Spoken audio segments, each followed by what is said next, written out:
Hey everyone, this is James of DR Reptile Design, and this is Alexis and my son August, of course. So August DR. Okay, thank you, August. So what I wanted to do today was get a video on when should I breed my ball python. I have had that question asked to me several times on forums, and there's thank you, Alexis. So wanted to kind of put together a little bit more context to just saying 1,500, 2,000, 1,000. I wanted to give you guys a little bit bigger of a scope. This is the reason why we say these things. So I have a few animals I wanted to show with you today. The first one is going to be Princess Luna. She is a purchase that we got at a reptile show. The owner had bred her, I believe, far too early. And because of that, she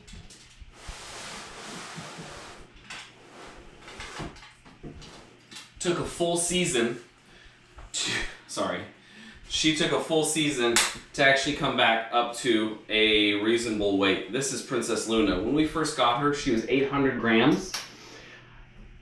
And the guy said she's pretty big. She is, but the person that we purchased her from said that she had 3 eggs, 4 eggs in total, but 3 eggs were only good. And he was selling her babies at the show. Now, could you imagine this snake having produced 3, 4 eggs and only being 800 grams? So this is her now. Let's put her on the scale. Let's see what all of our work has done over... Yeah, we have a whole bunch of snakes, a whole bunch of reptiles, a whole bunch of geckos. Yeah, all kinds of stuff. Okay. Is it saying zeros? Okay. Okay. Let's see what happens. Okay. What does that say? 1,600? 1982. Okay, she's 1982. That's really great. That took her a full season to get back up to that. That means that we lost a full season in order to be able to breed her because he bred her too small. I believe that she was only about maximum 1,300 grams when she was bred. August, thank you. So this is the reason. So here is Princess Luna, a perfect example of why you don't want to breed too early. Because they will produce at 12 to 1,300 grams. So what happens is, say you have a snake, 1,300 grams. You say, you know what, that's 200 grams off the mark. I'm gonna breed her, right? Well, we're talking about reality here. Okay, she's gonna lose 1/3 her body weight. Okay, so and it's not just in eggs. Okay, 1/3 her body weight and just in eggs is not reality. What happens is she goes gravid at 1,300 grams, which means 2 months to 3 months she's not eating. This has got to sustain her through going gravid. That 1,300 grams has got to sustain her going gravid. Could you imagine if you weighed her 1,300 grams with a 200-gram rat in her stomach? That would be pretty traumatic for the snake. Let's just say, like Princess Luna, she produces snakes eat rats. 4 eggs at, I think, egg weight average is about 70 grams. Wife, do the math for me really quick. 280. 280 grams. Okay, so she's gone off of food for 2 to 3 months. She has another 280. Let's just say you're really, really lucky and you get her right back on food.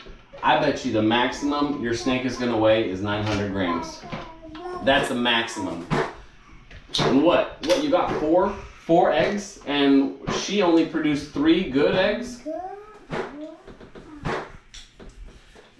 Is that worth it?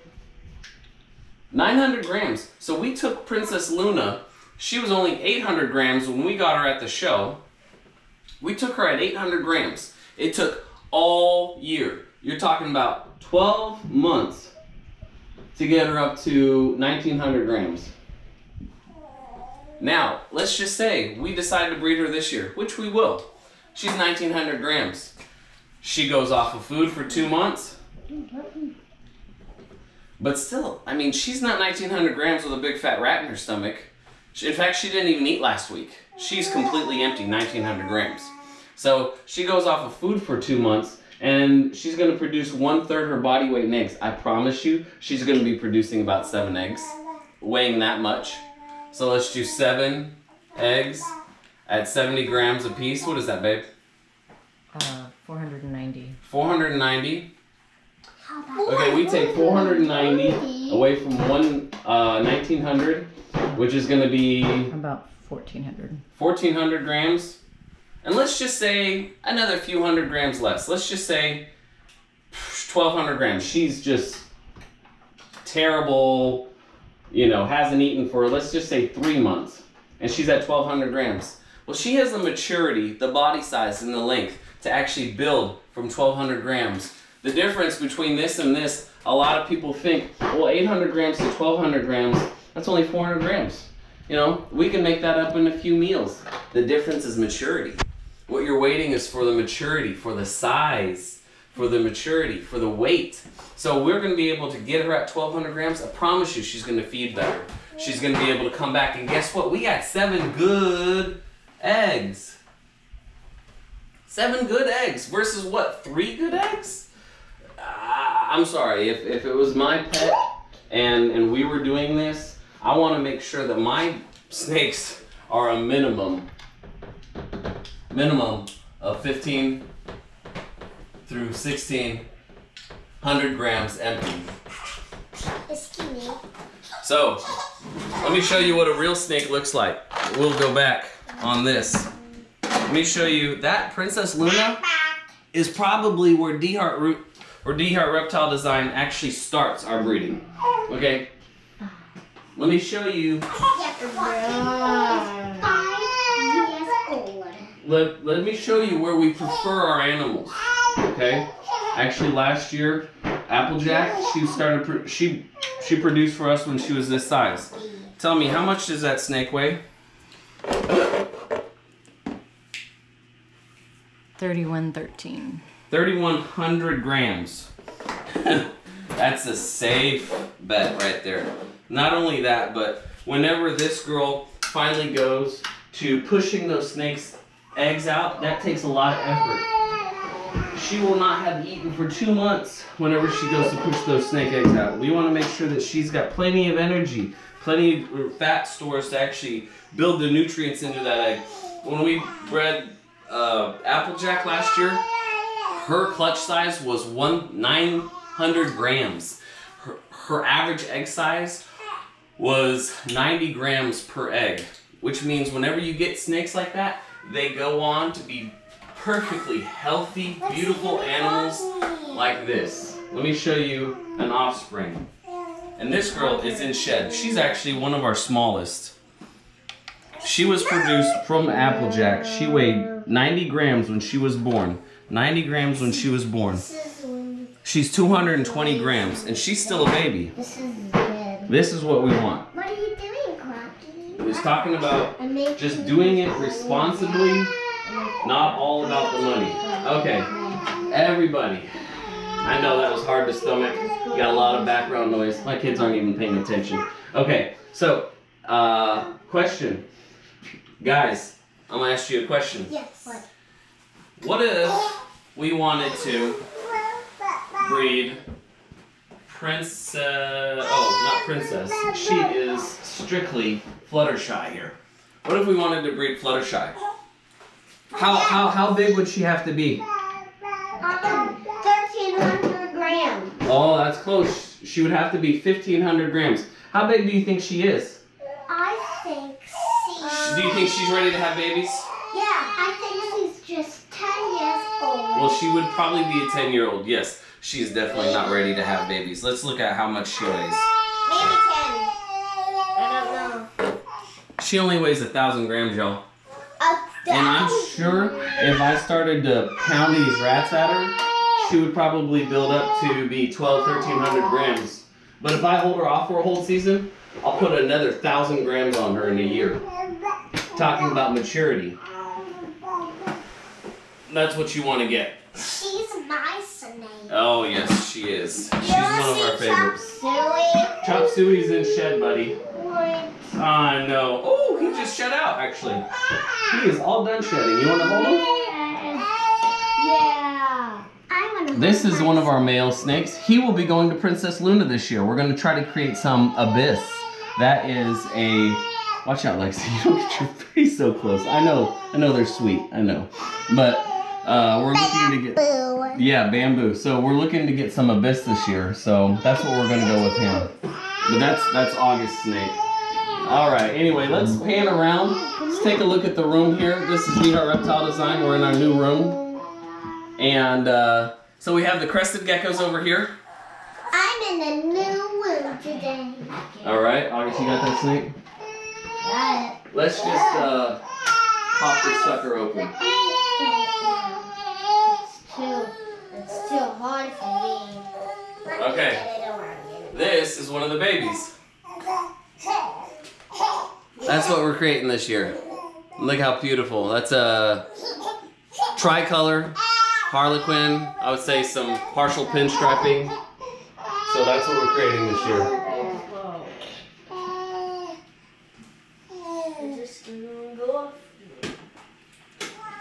Anyway, so we have some cresties. What, 19 babies and growing. I keep on finding babies in Cookies and Hot Tamales cages. We have our males over here. We have some of our juvenile females. And then over here we have some of our lychees.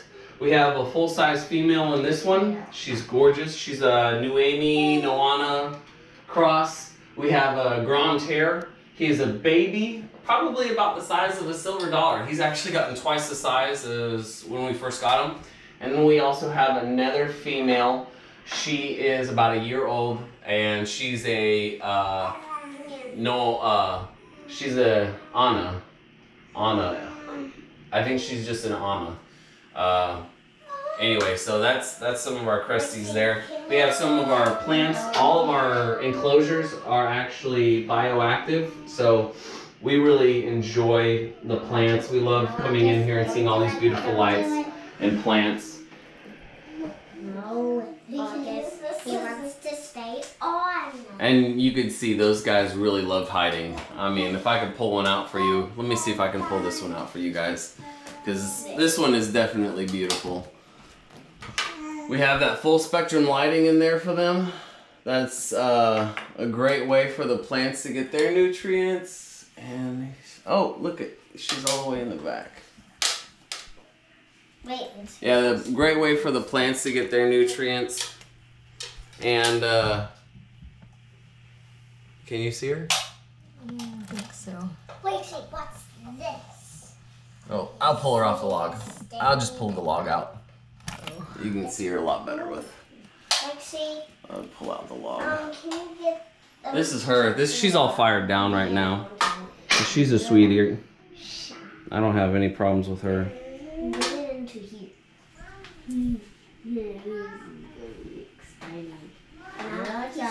Something that a lot of people need to probably get their heads around is that lychees are territorial.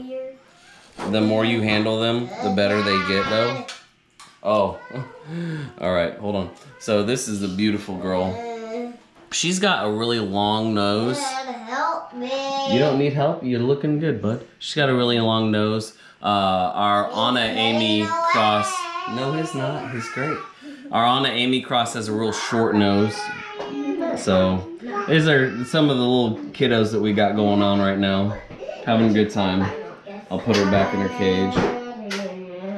I love lychees because they are just such an interesting animal.